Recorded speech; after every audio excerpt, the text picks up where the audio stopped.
कि छोटे पैसे नाल शुरुआत करके वो बड़ा अमाउंट गैदर कर सकता है। आप मात्र 250 रुपये से भी अपना इन्वेस्टमेंट जर्नी स्टार्ट कर सकते हो। ਜਿਹੜਾ ਸਾਡਾ यूथ है ना अज दा, वो इन्वेस्टमेंट की तरफ जाण नूं तैयार घट हो रहा है। आज के यूथ का मंत्र बताए क्या हो चुका है? YOLO living. योलो लिविंग मतलब होता है यू लिव ओनली वंस, कल फिर देखा नहीं जाता, क्योंकि हमारे पास बचत ही नहीं होती और इन्वेस्टमेंट तो बहुत दूर की बात है। कहना एक फाइन बैलेंस रख सकते हैं between enjoying life and long term growth. अगर आप फाइनेंशियल प्लानिंग करके चलते हो, आप गोवा भी कर सकते हो और ग्रोथ भी।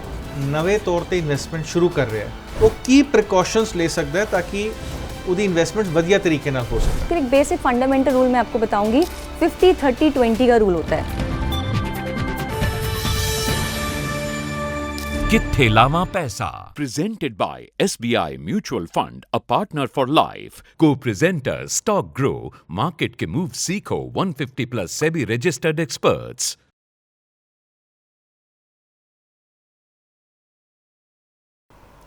स्वागत है पीटीसी न्यूज़ ਦੇ ਸਾਰੇ ਦਰਸ਼ਕਾਂ ਦਾ। ਮੇਰਾ ਨਾਮ ਭਵਮੀਤ ਟਾਈਗਰ ਚੰਡੋਕ ਹੈ ਔਰ ਅਸੀਂ ਆਪਣੀ ਖਾਸ ਪੇਸ਼ਕਸ਼ ਨੂੰ ਜਾਰੀ ਰੱਖ ਰਹੇ ਹਾਂ।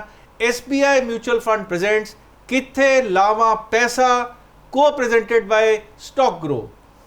ਅਸੀਂ ਤੁਹਾਡੇ ਕੋਲ ਪੁਰਾਣੇ ਐਪੀਸੋਡਸ ਦੇ ਵਿੱਚ ਇੰਟਰਸਟਿੰਗ ਟੌਪਿਕਸ ਲੈ ਕੇ ਆਏ ਹਾਂ ਔਰ ਅੱਜ ਤਾਂ ਅਸੀਂ ਨਵੇਂ ਭਾਰਤ ਦੀ ਗੱਲ ਕਰਨ ਲੱਗੇ ਹਾਂ। ਨਏ ਭਾਰਤ ਦੇ ਨਏ ਫਾਈਨੈਂਸ਼ੀਅਲ ਫੰਡੇ ਔਰ ਉਹਦੇ ਲਈ ਸਾਡੇ ਕੋਲ ਜੁੜੇ ਹੋਏ ਨੇ ਸ਼ਿਵਾਨੀ ਗੇਰਾ ਮੈਡਮ। ਇਹਨਾਂ ਨੇ MBA ਫਾਈਨੈਂਸ ਐਂਡ ਐਨਾਲਿਟਿਕਸ ਨੂੰ ਕੀਤਾ ਸੀ IBS ਗੁੜਗਾਉਂ ਤੋਂ 2019 ਦੇ ਵਿੱਚ ਔਰ ਉਹਦੇ ਬਾਅਦ ਬੜਾ ਹੀ ਪ੍ਰੈਸਟੀਜੀਅਸ ਪ੍ਰੋਗਰਾਮ ਇਹਨਾਂ ਨੇ ਕੀਤਾ, management development program in business analytics from IIM Kozhikode। ਉਹਦੇ ਬਾਅਦ ਇਹਨਾਂ ਨੇ ਨਾਮੀ ਗ੍ਰਾਮੀ companies like Deloitte, PwC, Moody's Ratings and Ernst & Young 'ਚ ਕੰਮ ਕੀਤਾ ਤਕਰੀਬਨ 6 ਸਾਲਾਂ ਲਈ ਔਰ ਇਸ ਸਾਲ ਤੋਂ ਇਹ ਸਟਾਕ ਗਰੋ ਨਾਲ ਜੁੜੇ ਹੋਏ ਨੇ। ਇਹ ਬੜੇ ਨਾਮੀ ਨਾਂ ਨੇ ਪਰਸਨਲ ਫਾਈਨੈਂਸ ਦੇ ਵਿੱਚ। ਇਹਨਾਂ ਦਾ ਆਪਣਾ ਲਿੰਕਡਇਨ ਤੇ ਇੰਸਟਾਗ੍ਰਾਮ 'ਚ 2 ਲੱਖ ਤੋਂ ਜ਼ਿਆਦਾ ਫੈਨ ਫੋਲੋਇੰਗ ਹੈ। ਸ਼ਿਵਾਨੀ ਜੀ, ਤੁਹਾਡਾ ਸਾਡੇ ਸ਼ੋਅ ਦੇ ਵਿੱਚ ਸਵਾਗਤ ਹੈ। ਸਭ ਤੋਂ ਪਹਿਲੇ ਸਤਿ ਸ੍ਰੀ ਅਕਾਲ ਸਾਰਿਆਂ ਨੂੰ and thank you so much PTC news for having me hair and thank you so much sir for the beautiful introduction. ਇੱਕ ਸਵਾਲ, ਜਿਹੜਾ ਬੰਦਾ ਨਈ ਜੌਬ ਸ਼ੁਰੂ ਕਰਦਾ ਉਹਦੇ ਕੋਲ ਪੈਸੇ ਬੜੇ ਲਿਮਿਟਿਡ ਹੁੰਦੇ ਆ। ਉਹ ਹਮੇਸ਼ਾ ਹੀ ਲੋਕਾਂ ਦੇ ਦਿਮਾਗ 'ਚ ਆਉਂਦਾ ਕਿ ਇਨਵੈਸਟਮੈਂਟ ਤਾਂ ਅਸੀਂ ਵੱਡੇ ਪੈਸੇ ਨਾਲ ਹੀ ਕਰ ਸਕਦੇ ਹਾਂ, ਕਿ ਜਿਹੜਾ ਕਿ ਸ਼ਿਵਾਨੀ ਜੀ ਇੱਕ ਨਵਾਂ ਸ਼ੁਰੂਆਤ ਕਰ ਰਿਹਾ ਹੈ कि छोटे पैसे नाल शुरुआत करके वो बड़ा अमाउंट गैदर कर सकता है। सो मुझे लगता है ये सवाल काफ़ी लोगों का होता है कि हमारे पास पैसा बहुत कम है, बहुत लिमिटेड अमाउंट है, तो हम इन्वेस्टमेंट कैसे कर सकते हैं? क्योंकि इन्वेस्टमेंट का मतलब होता है भारी भरकम रकम होना। ऐसा ज़रूरी नहीं है। ये बहुत बड़ा मिथ है इंडियन फैमिलीज़ का कि उनको लगता है कि बड़ा पैसा होगा तभी इन्वेस्टमेंट होगी। आप मात्र 250 रुपये से भी अपना इन्वेस्टमेंट जर्नी स्टार्ट कर सकते हो। शिवानी जी, ਜਿਹੜਾ ਸਾਡਾ यूथ है ना ਅੱਜ ਦਾ, ਉਹ ਵੱਧ ਪੈਸੇ ਖਰਚਣ ਨੂੰ ਤਿਆਰ ਆਪਣੇ ਸ਼ਾਰਟ ਟਰਮ ਐਕਸਪੀਰੀਐਂਸਸ ਲਈ, ਲੇਕਿਨ ਉਹ ਇਨਵੈਸਟਮੈਂਟ ਦੀ ਤਰਫ ਜਾਣ ਨੂੰ ਤਿਆਰ ਘੱਟ ਹੋ ਰਿਹਾ ਹੈ। ਉਹਨੂੰ ਲੱਗਦਾ ਕਿ ਅੱਜ ਜਿਹੜੀ ਚੀਜ਼ ਆ ਰਹੀ ਉਹਨੂੰ ਮੈਂ ਵਰਤ ਲਵਾਂ ਔਰ ਉਹਦੇ ਲਈ ਉਹ ਹਜ਼ਾਰਾਂ ਲੱਖਾਂ ਦੇਣ ਨੂੰ ਤਿਆਰ ਹੈ, ਚਾਹੇ ਉਹਦੀ ਤਨਖਾਹਾਂ ਘੱਟ ਹੈ, ਲੇਕਿਨ ਉਹ ਲੌਂਗ ਟਰਮ ਇਨਵੈਸਟਮੈਂਟ ਬਾਰੇ ਬਿਲਕੁਲ ਨਹੀਂ ਸੋਚ ਰਿਹਾ। ਤੇ ਇਹਨੂੰ ਅਸੀਂ ਕਿੱਦਾਂ ਜ਼ਿਆਦਾ ਪੋਪੂਲਰਾਈਜ਼ ਕਰ ਸਕਦੇ ਹਾਂ, ਲੋਕਾਂ ਨੂੰ ਸਮਝਾ ਸਕਦੇ ਹਾਂ? आज के यूथ का मंत्र बताए क्या हो चुका है? YOLO living. योलो लिविंग मतलब होता है यू लिव ओनली वंस, यानी कि ज़िंदगी ना मिलेगी दोबारा। और इस ज़िंदगी ना मिले दोबारा के इस एरा में लोगों ने प्रेजेंट में जीना ही छोड़ दिया है और फ्यूचर को समझना ही भूल गए हैं। तो उनको लगता है कि जो है आज ही लुटा दो पूरा पैसा, कल का किसको पता। बट जब कल फिर देखा नहीं जाता, क्योंकि हमारे पास बचत ही नहीं होती और इन्वेस्टमेंट तो बहुत दूर की बात है। और मुझे ऐसा लगता है कि अगर आप प्लान्ड फाइनेंशियल प्लानिंग करते हो, एक प्रॉपर वे में फाइनेंशियल प्लानिंग करते हो, तो आप गोवा भी कर सकते हो और ग्रोथ भी। सो ये कैसे पॉसिबल होगा? ये होगा basic fundamental principles of investing को समझ के कि आपको कैसे अपनी सेविंग्स को और अपने एक्सपेंसेस को ट्रैक करना है। एक्सपेंसेस को ट्रैक करने का मतलब ये नहीं बोल रही हूँ कि बिल्कुल ही खर्चा मत करो, अपने चीज़ों पे खर्चा करो, बट एक प्लान्ड वे में। मैंने आपको एक और चीज़ बताई कि आज लोग योलो लिविंग में है, वैसे ही लोग आज एक BNPL सिस्टम पे भी चल रहे हैं, जिसका मतलब है बाय नाउ पे लेटर, जिसको हम बोलते हैं एक क्रेडिट कार्ड की दुनिया। जो पैसा आपको जेब से जाता हुआ नहीं दिखता तो हमें लगता है कि वो खर्च ही नहीं हो रहा है। तो ये जो क्रेडिट कार्ड की दुनिया है ना, ये भी ऐसा ही बना दे रही है पूरे समाज को कि हमारा तो पैसा खर्च ही नहीं हो रहा है। और अगर आप देखोगे तो credit card companies are making very much revenue, great revenue because of this system. So investment में कैसे पैसा लगाना है उसके लिए एक बेसिक फंडामेंटल रूल मैं आपको बताऊंगी, 50-30-20 का रूल होता है। अब 50-30-20 क्या होता है, बहुत डिफिकल्ट नहीं है, शायद नाम से लग रहा होगा। 50% होता है आपका, मान लेते हैं हम 100 रुपये कमा रहे हैं, 50% उसमें से आप सिर्फ अपना खर्चा पे लगाओ। खर्चा कैसा, रोटी कपड़ा मकान, और आज के टाइम पे वाईफाई भी हमारी बहुत बड़ी नेसेसिटी है, तो रोटी कपड़ा मकान और वाईफाई पे हमने लगा दिया अपना 50% पैसा। बचा हुआ 30% पैसा जो है आपको अपने extra kind of miscellaneous expenses, आपको ट्रैवल करते हो, ऑफिस जाने के लिए खर्चा होता है, काफ़ी अलग अलग तरह के खर्चे होते हैं, उस पर लगा दिया। बचा हुआ 20% अमाउंट आप सेव कर सकते हो। I would always say saving is the foundation of investment. तो पहले अपनी इस बचत को समझो कि हम कितनी बचत कर सकते हैं। अब ये जो सिस्टम है, हो सकता है मेरे लिए 20% हो, आपके लिए 10% हो। सो ये ज़रूरी नहीं है कि आपको हमेशा 20% ही करना है। अपने अकॉर्डिंग, अपने अनुसार देखो कि आपका बजट क्या बोलता है, पर एक बजट का होना बहुत ज़रूरी है ज़िंदगी में, वरना तो अजूल फजूल खर्चे होते ही रहेंगे। जी, जिਵੇਂ ਤੁਸੀਂ ਯੋਲੋ ਦੀ ਇੱਕ ਟਰਮ ਕਹੀ, ਦੋ ਹੋਰ ਇੰਟਰਸਟਿੰਗ ਟਰਮਸ ਹੈ, ਬੜੀ ਰੈਲੇਵੈਂਟ ਹੈ। ਯਪੀਜ਼ ਜਿਹਨੂੰ ਅਸੀਂ ਕਹਿੰਦੇ ਯੰਗ ਅਰਬਨ ਪ੍ਰੋਫੈਸ਼ਨਲਸ, ਤੇ ਡਿੰਗਸ ਡਬਲ ਇਨਕਮ ਨੋ ਕਿਡਸ, ਯਾਨੀ ਕਿ ਇੱਕ ਯੰਗ ਕਪਲ ਹੈ, ਦੋਨੋਂ ਹੀ ਕੰਮ ਕਰ ਰਹੇ ਹੈ, ਦੋਨੋਂ ਹੀ ਕਮਾ ਰਹੇ ਔਰ ਹਲੇ ਉਹਨਾਂ ਦੀ ਫੈਮਿਲੀ ਨਹੀਂ ਹੈਗੀ ਹੈ, ਬੱਚੇ ਨਹੀਂ ਹੈਗੇ ਹੈ। ਸ਼ਿਵਾਨੀ ਜੀ, ਇੱਕ ਚੀਜ਼ ਦਾ ਅਸੀਂ ਧਿਆਨ ਰੱਖੀਏ, ਸਾਡੇ ਪੇਰੈਂਟਸ ਦੀ ਸੋਚ ਬੜੀ ਵੱਖਰੀ ਸੀ। ਉਹ ਸੇਵਿੰਗਸ ਨੂੰ ਕਾਫੀ ਜ਼ਿਆਦਾ ਕਰਦੇ ਸੀ ਔਰ ਲੌਂਗ ਟਰਮ ਬਾਰੇ ਸੋਚਦੇ ਸੀ। ਜਿਹੜਾ ਪ੍ਰੈਜ਼ੈਂਟ ਇਕਨੋਮਿਕ ਡੇਟਾ ਹੈ ਉਹਦੇ 'ਚ ਇਹ ਫਿਗਰਸ ਆ ਰਹੇ ਨੇ ਕਿ ਸਾਡੀ ਸੇਵਿੰਗਸ ਦੀ ਰੇਟ ਗਿਰ ਰਹੀ ਹੈ ਔਰ ਇਹ ਬੜਾ ਕੰਸਰਨ ਦਾ ਚੀਜ਼ ਹੈਗੀ ਹੈ। ਇਹਦੇ ਵਿੱਚ ਅਸੀਂ ਕਿੱਦਾਂ ਇੱਕ ਫਾइन बैलेंस रख सकते हैं between enjoying life and long term growth? बहुत सही बात बोली आपने। इसमें मैं एक छोटा सा स्टैट्स ऐड करूंगी कि हमारे इंडिया में ये जो गिरावट आप देख रहे हो ना सेविंग्स रेट में, ये 3.5% से भी ज़्यादा हो चुकी है और ये सबसे बड़ी गिरावट है 50 साल में। सो हमें ये देखना पड़ेगा कि सेविंग्स घट क्यों रही है। इसका सिंपल कारण इतना ही है कि आज का यूथ या आज का इंडिया जो है वो खर्च कर रहा है अपनी नेसेसिटी से ऊपर की चीज़ों में, यानी कि रोटी कपड़ा मकान के ऊपर की चीज़ों में भी खर्चा कर रहा है। और ये अच्छी बात है, कंज्यूमरिज्म बढ़ रहा है, लेकिन आपको समझना पड़ेगा कि अगर आपको एक बैलेंस लाइफ जीनी है, उसके लिए सबसे अनिवार्य है, सबसे important I would say is financial planning. अगर आप फाइनेंशियल प्लानिंग करके चलते हो, बजटिंग करके चलते हो, सेविंग्स और इन्वेस्टमेंट प्रिंसिपल्स को फॉलो करके चलते हो, तो आप, मैंने आपको पहले भी बोला, आप गोवा भी कर सकते हो और ग्रोथ भी। इन्वेस्टिंग भी जो है ना वो आजकल थोड़ा फैशन इंडस्ट्री जैसी हो गई है। जैसे आप देखते हो फैशन इंडस्ट्री में पुराना फैशन नया चल के वापस आता है, वैसे इन्वेस्टिंग में भी पुराना ही फैशन होता है। जैसे कि गोल्ड में इन्वेस्ट करना, रियल एस्टेट में इन्वेस्ट करना, उसको नए तरीके से, नए तड़के के साथ आप कर सकते हो। बताती हूँ एक छोटे से एग्जाम्पल के साथ। अगर इंसान को गोल्ड पे निवेश करना है तो अब उसके पास सिर्फ एक फिजिकल फॉर्मेट ऑफ गोल्ड नहीं है, उसके पास दो अलग ऑप्शंस भी है। जैसे कि गोल्ड का म्यूचुअल फंड ले लिया, गोल्ड का ETF ले लिया, या डिजिटल गोल्ड बाय कर लिया। अगर आपको पता हो तो सरकार ने कुछ समय पहले SGB निकाले थे, राइट। सो आप SGB में इन्वेस्ट कर सकते थे, अभी वो होल्ड पे है। बट हम बात करें ETFs की, तो आप सिर्फ 10 रुपये से भी गोल्ड ETF परचेज कर सकते हो और वो आपको एग्जैक्टली वही वैल्यू ऑफ गोल्ड देगा जो आप एक फिजिकल फॉर्मेट ऑफ गोल्ड में ले रहे होते। बट आपको पता नहीं होगा, फिजिकल फॉर्मेट ऑफ गोल्ड अब जब लेते हो तो उसका कई सारे ऐसे एडिशनल कॉस्ट होते हैं ना जो घट जाता है, जिसके कारण गोल्ड का वैल्यू कम हो जाता है। लेकिन ETF लेते वक्त वो आपको एग्जैक्ट वही प्राइस पे मिलेगा। और सबसे बड़ी बात, उसका आपको कोई ऐसा एडिशनल कॉस्ट भी नहीं बेयर करनी पड़ेगी स्टोरेज को लेके, या रिस्क ऑफ लॉस, ऐसा कुछ भी, कोई भी प्रॉब्लम्स नहीं फेस करनी पड़ेगी। बात करते हैं रियल एस्टेट की, तो आज के टाइम पे हर बंदे के पास करोड़ रुपया नहीं है जाके वो निवेश कर दे एक रियल एस्टेट पे या बंगला, इन चीज़ों के ऊपर। सो हम कैसे कर सकते हैं? अगर हमें रियल एस्टेट में इन्वेस्ट करना है, एक स्पेसिफिक फॉर्मेट बताऊंगी रीट्स के बारे में, जिसको हम बोलते हैं रियल एस्टेट इन्वेस्टमेंट ट्रस्ट। ये क्या होता है कि अगर मेरे पास ज़्यादा पैसा नहीं है तो मैं रियल एस्टेट का एक फ्रैक्शनल यूनिट परचेज कर सकता हूँ वर्चुअल वे में, इसको हम बोलते हैं रीट्स। सो कई सारे ऐसी कंपनीज है जो आपको रीट्स खरीदने का भी अपॉर्चुनिटी देती है। सो जिवें कि शिवानी जी ने बड़ी अच्छी गल कही कि चीज़ां सेम रहिंदी है, नज़रिया बदल जाता, करन दा तरीका बदल जाता। ये जिहड़ा नवा भारत है, इनू पता लगे कि सोना सिर्फ तुहानू बैंक तो या सुनार तो लेने की जरूरत नहीं है, वो तो रहणगे ही रहणगे। तुसी इलैक्ट्रॉनिक गोल्ड, जिवें इन्हां ने दस्सिया, गोल्ड ETFs होंदे ने या सॉवरन गोल्ड बॉन्ड्स होंदे ने, तुसी वो भी ले सकते हो। और रियल एस्टेट तुहानू लखां करोड़ा पाउण की लोड़ नहीं है, कुछ अमाउंट के अंदर तुसी REITs, real estate investment trust, InvITs, ये सारा ले सकते हो। कम घट अमाउंट के तुसी रियल एस्टेट का फायदा चक सकते हो। शिवानी जी, असी अमूमन देखते कि इन्फ्लेशन इंडिया की तकरीबन 6% की एवरेज रहिंदी ही रहिंदी है। हाँ जी। FD का रिटर्न भी जो 6% नेड़े तेड़े रहिंदा, लेकिन वो टैक्स कट जाता है।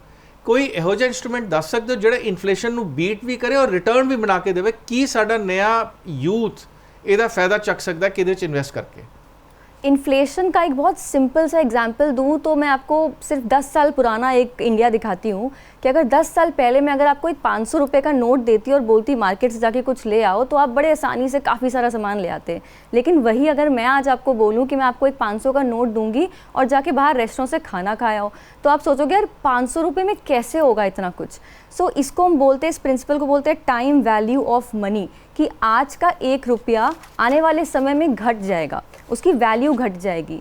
तो इसी कॉन्सेप्ट को समझने के लिए हम बात करते हैं इन्फ्लेशन, जो कि आपने बोला कि मोर देन 6% ऑलरेडी बढ़ रहा है। क्या हमारी सैलरी उस रेट से बढ़ रही है? The answer is no.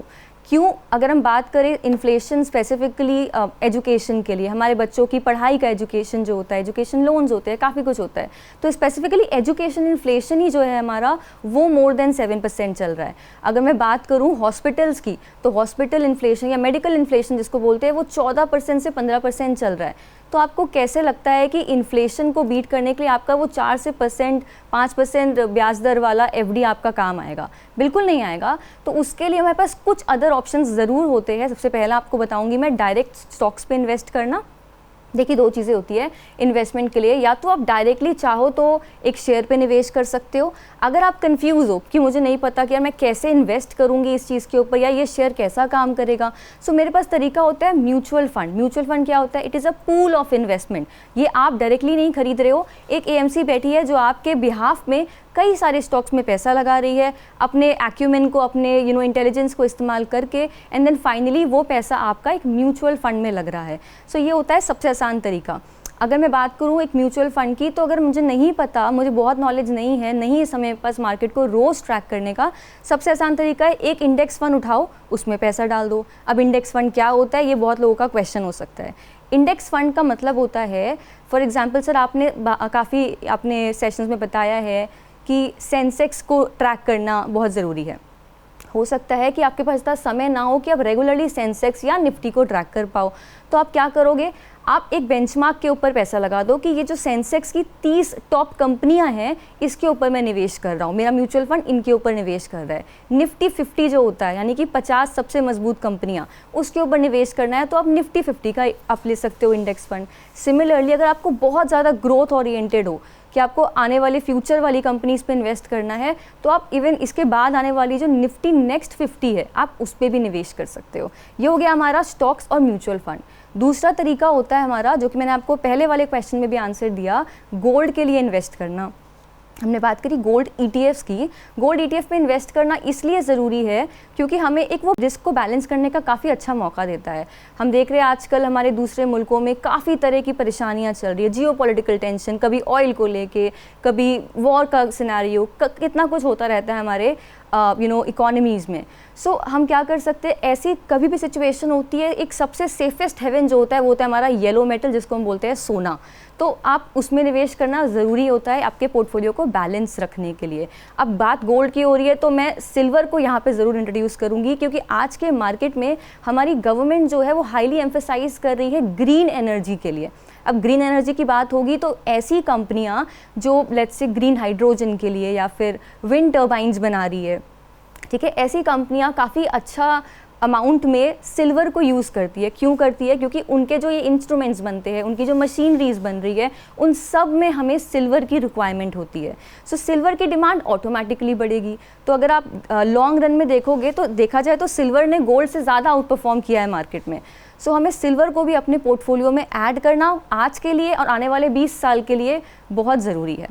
सो जिवें शिवानी जी ने सानू एक बड़ी वधिया चीज़ दसी, जे तुहाडे कोल रिसर्च करन दा टाइम है और समा है फिर तुसी स्टॉक्स दे वल जाओ। जे तुहाडे कोल तुहानू ये चीज़ें कॉम्प्लीकेटेड लगती हैं या तुहाडे कोल टाइम नहीं है, तुसी एक बिजी प्रोफैशनल हो या बिजनेसमैन हो, तो तुहानू म्यूचुअल फंड की तरफ आना चाहिए। शिवानी जी ये असी बहुत वधिया तरीके नाल थ्योरी समझी। हुण मेरा तुहाडे कोल बड़ा प्रैक्टिकल क्वेश्चन है। एक जिहड़ा 25 साल का यूथ है जिहड़ा जॉब शुरू कर रहा है, वो जदों ही शुरू करता है ना, उन्होंने पेरेंटल एडवाइस आती है, वो ये कहते जी सोना लो कर लो, सोना लो कर लो। जिहड़ा अज दा यूथ है शायद उहदे कोल होर बहुत सारिया ऑप्शंस है जिहड़ियां अज तो 30-35 साल पहला शायद नहीं होंदी सीगियां। ਇਹ ਜਿਹੜੀ ਟ੍ਰੈਡੀਸ਼ਨਲ ਥਿੰਕਿੰਗ ਹੈ, ਕੀ ਪਹਿਲੀ ਤਾਂ ਇਹ ਠੀਕ ਹੈ ਕਿ ਜਾਂ ਇਹਦੇ 'ਚ ਨਏ ਹੁਣ ਚੈਨਲਸ ਆ ਗਏ ਨੇ, ਨਏ ਆਪਸ਼ਨਸ ਆ ਗਏ ਨੇ, ਉਹਨੂੰ एक्सप्लोर करके वो अपना इन्वेस्टमेंट एवेन्यू बता सकता है?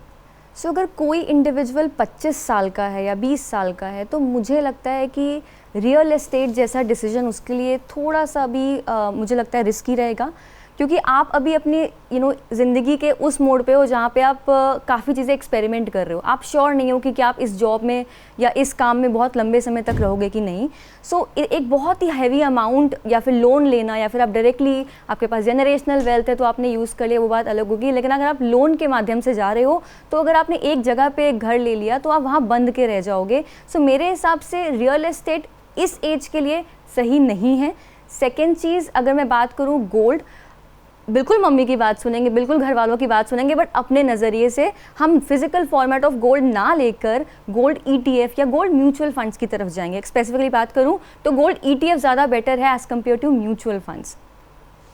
जी, तो जिवें शिवानी जी ने कहा कि ये नहीं कि असी घर नहीं लेना, ज़रूर लेना है, लेकिन थोड़ा जिहा समा दो।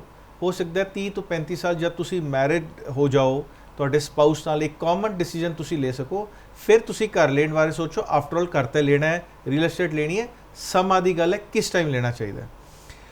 ਸ਼ਿਵਾਨੀ ਜੀ, ਅੱਜ ਦੀ ਡੇਟ ਦੇ ਵਿੱਚ ਨਾ ਤੁਸੀਂ ਜਿੱਥੇ ਵੀ ਜਾਓਗੇ ਸਿਪਸ ਦਾ ਬਹੁਤ ਪ੍ਰਚਾਰ ਹੋ ਰਿਹਾ ਹੈ, ਮਿਊਚੁਅਲ ਫੰਡ ਸਹੀ ਹੈ, ਕੈਂਪੇਨ ਚੱਲ ਰਿਹਾ ਹੈ।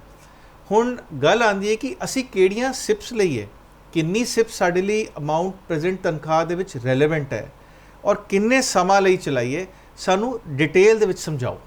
ये बहुत अच्छा क्वेश्चन है, क्योंकि काफ़ी लोग ये सोचते हैं कि इन्वेस्टमेंट का मतलब पूरा पैसा उठाओ और स्टॉक मार्केट पे लगा दो, लेकिन ये हम समझ सकते हैं कि हमें पैसा कितना लगाना है, इसका भी एक रूल है। मानते हैं कि हमारी एज जो है 25 साल है, तो 100 minus your age becomes the percentage of amount जो आपको इक्विटी में निवेश करना है।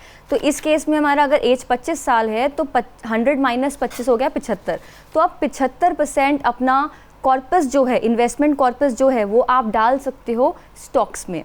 अब क्वेश्चन एक बहुत इंपॉर्टेंट है यहाँ पे कि म्यूचुअल फंड तो सही है, लेकिन कौन सा सही है। अगर आप कोई भी तरह का म्यूचुअल फंड उठा रहे हो तो पहले चीज़ चेक करो कि उसका एक्सपेंस रेशियो कितना है। एक्सपेंस रेशियो का बहुत साधारण मतलब बताऊं सिंपल वे में, इसका मतलब होता है कि कितना खर्चा होगा उस फंड को मैनेज करने का जो आपकी AMC आपसे चार्ज करेगी। कोशिश करिए कि वो 1% से हमेशा कम हो, तो आपके लिए आने वाले समय में वो अच्छा रिटर्न दे सकता है, क्योंकि उसका कॉस्टिंग कम हो जाएगा ओवरऑल। शिवानी जी, जो यंगस्टर है ना आज की डेट में, वो की करता पिया है, वो महंगे तो महंगा ब्रांड खरीदना चाहता है, बैग लेना चाहता, वॉच देना चाहता, उसकी EMI पाल के भी वो खुश है, लेकिन वो लॉन्ग टर्म इन्वेस्टमेंट्स बारे बिल्कुल नहीं सोच रहा। वो मोबाइल लेने के टाइम तो 80,000 की जगह लाख का भी ले लेगा, लेकिन इन्वेस्टमेंट जब 5 या 10,000 की भी करनी होती तो वो 1000 बारी सोचता है। ये क्यों प्रेजेंट ट्रेंड हो रहा है, और तुहाडी की एडवाइस है यंगस्टर्स लिए जिहड़े राइट एज ते ने और लॉन्ग टर्म का फायदा चक सकते हैं? इसके लिए मैं सिर्फ एक ही बात बोलूँगी कि compounding interest concept doesn't apply to Instagram aesthetics. तो मे बी ये एक बहुत बड़ा कारण है कि वो हैशटैग की दुनिया वाले लोग ये नहीं समझ पाएंगे कि आज का 5,000 रुपये का मंथली इन्वेस्टमेंट क्यों ज़रूरी है, बजाय कि 50,000 का वो एक सिर्फ शोशेबाजी वाला बैग। क्योंकि वो बैग आज है, वो कुछ दिनों में डिप्लीट हो जाएगा, वो ख़त्म हो जाएगा बैग, बट आपका हर मंथ का इकट्ठा किया हुआ पैसा वो कंपाउंडिंग से ग्रो होगा और वो आपको काफ़ी बेहतर रिटर्न दे के देगा। और ऐसे आने वाले समय में आप 5 बैग खरीद सकते हो, लेकिन आज वो पैसा अगर आप इस समय लगा दे रहे हो अपने फिजूल खर्चों में या शोशेबाजी में, तो आप शायद आने वाले समय में वो बैग भी नहीं अफोर्ड कर पाओगे। शिवानी जी, एक गल दसो, जिहड़ा इंसान नवे तौर पर इन्वेस्टमेंट शुरू कर रहा है वो की प्रिकॉशनस ले सकता है ताकि उसकी इन्वेस्टमेंट्स वधिया तरीके नाल हो सकन? इसमें आपको देखना पड़ेगा कि हम हमेशा बात करते हैं पोर्टफोलियो को डाइवर्सिफाई करो, पर मैं आपसे बस एक सिंपल चीज़ बोलूँगी, डाइवर्सिफाई करो लेकिन डाइवर्सिफाई मत कर दो कि ओवरली डाइवर्सिफाई कर दिया अपने पोर्टफोलियो को। उतने ही सेक्टर्स लेके चलो जितना आप एनालाइज कर सकते हो एक समय में। काफ़ी लोग सोचते हैं कि हम एक ही सेक्टर पे पूरा इन्वेस्टमेंट कर देते हैं। हमने सुना कि ESG चल रहा है, चलो भाई हमारे पास लाख रुपए आया, लाख रुपए ESG में डाल दिया। बट वो ESG हमेशा चलेगा या कितने समय तक चलेगा, या वो एक सेक्टर ही अगर गिरावट आती है उसमें तो आपका पूरा पोर्टफोलियो डाउन है। तो डाइवर्सिफिकेशन करो, लेकिन किस हद तक करनी है वो आपको समझना बहुत इंपॉर्टेंट है। अगर आपने बहुत सारे सेक्टर्स में निवेश कर दिया और अगर आप ट्रैक नहीं कर पा रहे हो तो एक्चुअल बेनिफिट ऑफ कंपाउंडिंग वो आप रीप ही नहीं कर पाओगे, वो आप ले ही नहीं पाओगे। सो ये बहुत इंपॉर्टेंट है समझना यहाँ पे। ਜਿਵੇਂ ਕਿ ਤੁਸੀਂ ਅੱਜ ਸ਼ੋਅ 'ਚ ਦੇਖਿਆ ਸੀ ਨਵੇਂ ਭਾਰਤ ਦੇ ਨਏ ਇਨਵੈਸਟਮੈਂਟ ਫੰਡੇ ਦੀ ਗੱਲ ਕਰ ਰਹੇ ਸੀ ਔਰ ਸ਼ਿਵਾਨੀ ਜੀ ਨੇ ਸਾਨੂੰ ਇੱਕ ਬੜਾ ਹੀ ਵਧੀਆ ਗੋਲ ਦਿੱਤਾ ਹੈ, ਗੋਆ and growth. That means both are possible, that means our youth can enjoy both the benefits. ਸਾਡਾ ਜਿਹੜਾ ਨਵਾਂ ਇੰਡੀਆ ਹੈ, ਸਾਡੇ ਜਿਹੜੇ ਯੂਥ ਨੇ ਉਹਨਾਂ ਨੂੰ ਇਸ ਗੱਲ ਨੂੰ ਸੋਚਣਾ ਪਏਗਾ ਤੁਸੀਂ ਆਪਣੀ ਪੂਰੀ ਇੰਜੋਇਮੈਂਟ ਕਰੋ। ਛੋਟਾ ਜਿਹਾ ਅਮਾਊਂਟ ਉਹਦੇ ਵਿੱਚ ਬਾਈਫਰਕੇਟ ਕਰਕੇ ਰੱਖੋ, ਉਹ ਤੁਹਾਨੂੰ ਲੌਂਗ ਟਰਮ ਦੇ ਵਿੱਚ ਵੀ ਇਹ ਇੰਜੋਇਮੈਂਟ ਕਰਨ ਦੇਗਾ when you get married, when you have kids and for the long term। ਤੁਸੀਂ ਸਾਡੇ ਸ਼ੋਅ ਦੇ ਵਿੱਚ ਆਏ ਸ਼ਿਵਾਨੀ ਜੀ, ਅਸੀਂ ਬਹੁਤ ਥੈਂਕਫੁਲ ਹਾਂ। ਤੁਸੀਂ ਇੰਨੀ ਅੱਛੀ ਚੀਜ਼ਾਂ ਸਾਡੀ ਆਡੀਅנס ਨੂੰ ਦੱਸੀ ਔਰ ਇੰਨੀ ਗਹਿਰਾਈ 'ਚ ਜਾ ਕੇ ਦੱਸਿਆ, ਅਸੀਂ ਬਹੁਤ ਥੈਂਕਫੁਲ ਹਾਂ ਤੁਹਾਡੇ ਲਈ। Thank you so much sir. ਜਿਵੇਂ ਕਿ ਸ਼ੋਅ ਦੇ ਐਂਡ ਦੇ ਵਿੱਚ ਅਸੀਂ ਇੱਕ ਇੰਟਰਸਟਿੰਗ ਫੈਕਟ ਦੇ ਕਰ ਜਾਂਦੇ ਹਾਂ। ਮੈਂ ਇੱਕ ਬਹੁਤ ਹੀ ਨਾਮੀ ਗ੍ਰਾਮੀ ਇਨਵੈਸਟਰ ਇੰਡੀਆ ਦੇ ਰਾਕੇਸ਼ ਝੁੰਝੁਨਵਾਲਾ ਜੀ ਦਾ ਨਾਮ ਲੈਣਾ ਚਾਹਾਂਗਾ। ਰਾਕੇਸ਼ ਝੁੰਝੁਨਵਾਲਾ ਜੀ ਨੇ ਇੱਕ ਵਾਚ ਦੀ ਕੰਪਨੀ ਦਾ ਸ਼ੇਅਰ ਬੜੇ ਸਾਲਾਂ ਤੋਂ ਲੈ ਰਹੇ ਸੀ, ਪਰ ਮੈਂ ਤੁਹਾਨੂੰ ਮੈਥ ਦੇਣਾ ਚਾਹੁੰਦਾ 2003 ਤੋਂ ਲੈ ਕੇ ਉਹਨਾਂ ਨੇ ਇੱਕ ਕੰਪਨੀ ਦਾ ਸ਼ੇਅਰ ਕੇਵਲ 30 ਰੁਪਏ ਤੇ ਲਿੱਤਾ ਸੀ ਔਰ ਅੱਜ 3600 ਤੋਂ ਵੱਧ 3660 ਰੁਪਏ ਦੇ ਨੇੜੇ ਤੇੜੇ ਸ਼ੇਅਰ ਘੁੰਮ ਰਿਹਾ। ਇਹਦਾ ਮਤਲਬ ਜੇ ਤੁਸੀਂ 1 ਲੱਖ ਰੁਪਏ ਪਾਇਆ ਹੁੰਦਾ 2003 ਦੇ ਵਿੱਚ, 22 ਸਾਲਾਂ ਦੇ ਵਿੱਚ ਇਹ 1 ਕਰੋੜ 22 ਲੱਖ ਰੁਪਏ ਹੁੰਦਾ ਜਨਾਬ। 1 ਕਰੋੜ 22 ਲੱਖ। ਇਹ ਪਾਵਰ ਹੈ ਟਾਈਮ ਦੀ, ਇਹ ਪਾਵਰ ਹੈ ਕੰਪਾਊਂਡਿੰਗ ਦੀ। ਸੋ ਜਿਵੇਂ ਕਿ ਸ਼ਿਵਾਨੀ ਜੀ ਨੇ ਬੜੇ ਅੱਛੇ ਤਰੀਕੇ ਨਾਲ ਕਿਹਾ, ਜੇ ਤੁਸੀਂ ਸਮਾਂ ਦੇ ਸਕਦੇ ਹੋ, ਰਿਸਰਚ ਕਰ ਸਕਦੇ ਹੋ ਔਰ ਇੱਕ ਚੀਜ਼ ਮੈਂ ਆਪਣੀ ਤਰਫੋਂ ਪਾਵਾਂਗਾ ਕਿ ਤੁਹਾਡਾ ਟੈਂਪਰਾਮੈਂਟ ਹੈ ਤਾਂ ਤੁਸੀਂ ਸਟਾਕਸ ਤੇ ਮਿਲ ਜਾਓ। ਜੇ ਤੁਸੀਂ ਸਟਾਕ ਮਾਰਕੀਟ ਦਾ ਬੈਨੀਫਿਟ ਲੈਣਾ ਚਾਹੁੰਦੇ ਹੋ ਲੇਕਿਨ ਤੁਹਾਡੇ ਕੋਲ ਸਮਾਂ ਨਹੀਂ ਹੈ, ਰਿਸਰਚ ਰਿਪੋਰਟਸ ਪੜ੍ਹਨ ਦਾ ਤੁਹਾਨੂੰ ਪ੍ਰੋਬਲਮ ਹੈ, ਜਾਂ ਤੁਹਾਡਾ ਟੈਂਪਰਾਮੈਂਟ ਡਾਇਰੈਕਟ ਸਟਾਕਸ ਲਈ ਨਹੀਂ ਹੈ, ਤਾਂ ਤੁਸੀਂ ਮਿਊਚੁਅਲ ਫੰਡ ਆਓ। ਦੋਨੋਂ ਇਨਸਟਰੂਮੈਂਟਸ ਤੁਹਾਨੂੰ ਲੱਖਾਂ ਅਰਬਾਂ ਕਰੋੜਪਤੀ ਬਣਾ ਸਕਦੇ ਆ, ਬਸ਼ਰਤੇ ਤੁਸੀਂ ਟਾਈਮ ਦਿਓ। ਤੁਹਾਡੇ ਸਵਾਲ ਜਵਾਬ ਸਾਡੇ ਕੋਲ ਆ ਰਹੇ ਨੇ, ਬਹੁਤ ਵਧੀਆ ਕੁਐਸਚਨ ਤੁਸੀਂ ਪੁੱਛ ਰਹੇ ਹੋ ਔਰ ਅਸੀਂ ਪੂਰੇ ਐਂਡੇਵਰ ਤੋਂ ਕੋਸ਼ਿਸ਼ ਕਰ ਰਹੇ ਕਿ ਇਹਨਾਂ ਨੂੰ ਅਸੀਂ ਆਨਸਰ ਦਈਏ। ਤੁਸੀਂ ਇਹ ਸਵਾਲ ਜਵਾਬ ਜਾਰੀ ਰੱਖੋ ਔਰ ਇਸ ਈਮੇਲ ID ਦੇ ਉੱਤੇ ਆਪਣੇ ਕੁਐਸਚਨ ਭੇਜਦੇ ਰਹੋ, ਅਸੀਂ ਇਹਨਾਂ ਨੂੰ ਆਨਸਰ ਕਰਦੇ ਰਵਾਂਗੇ। ਦੇਸ਼ ਦੁਨੀਆ ਦੀ ਬਾਕੀ ਖਬਰਾਂ ਲਈ ਬਣੇ ਰਹੋ PTC ਨਿਊਜ਼ ਨਾਲ। म्यूचुअल फंड निवेश मार्केट जोखिमां ਦੇ ਅਧੀਨ ਹੈ। ਸਕੀਮਾਂ ਸੰਬੰਧਿਤ ਦਸਤਾਵੇਜ਼ਾਂ ਨੂੰ ਧਿਆਨ ਨਾਲ ਪੜ੍ਹੋ।